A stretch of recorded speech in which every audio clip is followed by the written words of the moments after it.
Muito bom dia, amigo rádio ouvinte, você que está na nossa escuta na manhã desse dia, pelas ondas sonoras da Vale do Canindé, FM 93,7, a rádio que está indo muito mais longe.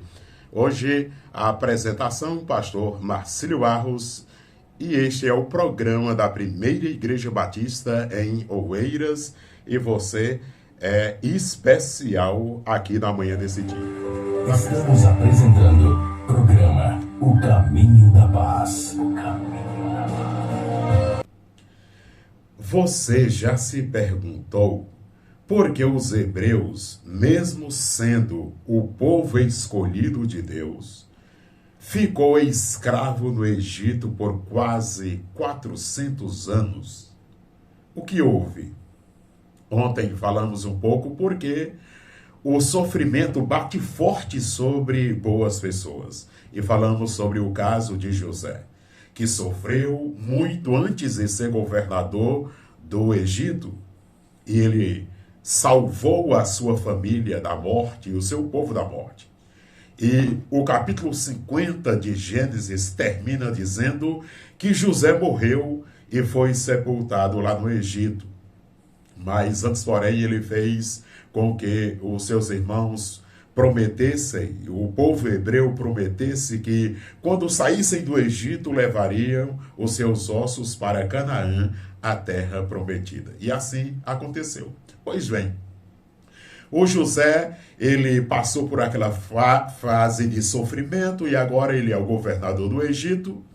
E o povo veio primeiro, a família, uma única família, a família de José, veio para o Egito. E lá eles viveram bem durante toda a vida de José, e talvez, não sei, durante um tempo depois da morte de José, eu não sei, mas os seus descendentes, os hebreus, cresceram muito em território egípcio, ao ponto de vir um novo faraó que não conhecia a história de José. E eu não sei por quê, porque deveria ter registros da história de José, o que José fez pelo Egito, mas por alguma razão diz o texto que esse faraó não conhecia José e ficou com medo do povo hebreu, porque eles estavam se multiplicando na terra do Egito, e aquele faraó, ele ficou com medo de que os hebreus se juntassem a outras nações inimigas do Egito e viessem a batalhar contra o Egito e tomar o domínio do Egito. E aí então, aquele faraó começou a oprimir, a botar um povo inteiro para ser escravo. Eles, muitos deles, a grande maioria dos hebreus, não todos, mas a grande maioria, vivia abaixo da linha de pobreza. Eles trabalhavam por uma pequena porção de comida diária. E isso foi se agravando ao longo dos anos, e se passaram quase 400 anos o povo de Deus naquele sofrimento. E essa pergunta, por que os hebreus sofreram tanto no Egito, é muito importante, mesmo sendo o povo de Deus. Então alguém pegaria e diz assim, Deus se esqueceu do seu povo. Deus não quer saber do seu povo, olha só, ele está sofrendo aqui no Egito. Ora, Deus já tinha um propósito maior para aquela situação toda, que eles não entendiam ao certo naquele momento. Mas lá em Gênesis, se você observar em Gênesis, lá no capítulo 15, Deus já havia revelado a Abraão que sua descendência estaria peregrinando em terra alheia, em terra estrangeira, e seria afligido por cerca de 400 anos. Então o próprio Deus revelou isso a Abraão. Mas ele também, Deus, ele prometeu que lhe traria livramento, e o povo cessaria o seu sofrimento. E agora, ou seja, Deus, ele não manifestou nenhuma surpresa, não fez com que o povo fosse surpreendido em nada, porque ele predisse, ele havia dito que de fato iria acontecer. Então, durante todo esse tempo, os hebreus, eles cresceram muito e desenvolveram muito em terra do Egito, apenas pela família de José, que chegou lá. E agora, o povo está na dependência de Deus, sofrendo e clamando a Deus e suplicando a Deus que aquele jugo, aquele sofrimento todo em terra alheia terminasse.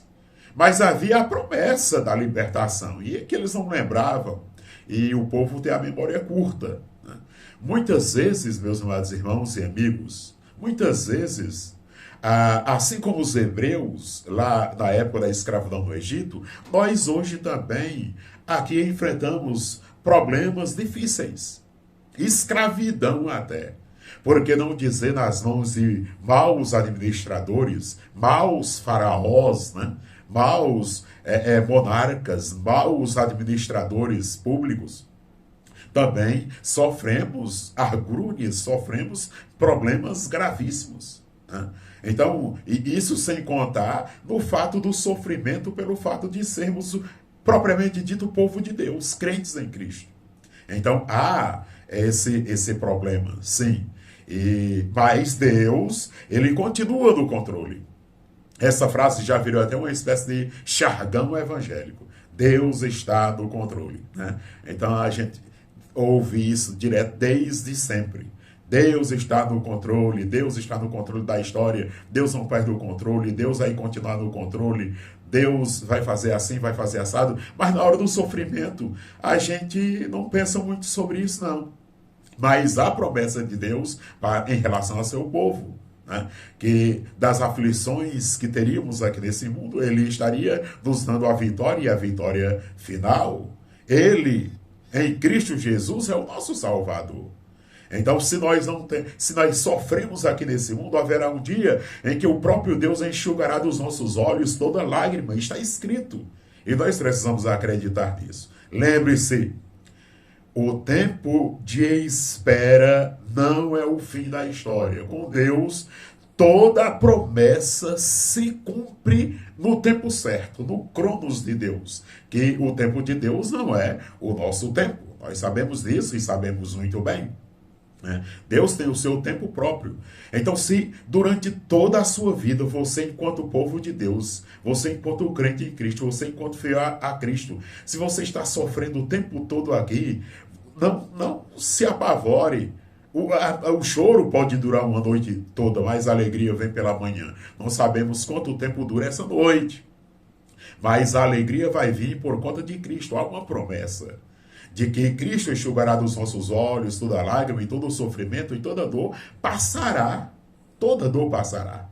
E nós haveremos de ter a grande vitória em Cristo Jesus o Senhor, que é a glorificação das mansões celestiais. Então, lembre-se, nunca se esqueça, Deus está contigo e Ele vai ajudar você a vencer. Lá no Êxodo, capítulo 3, versículo 7, Deus disse assim: disse o Senhor, vi atentamente a aflição do meu povo que está no Egito e ouvi o seu clamor e desci para livrá-lo.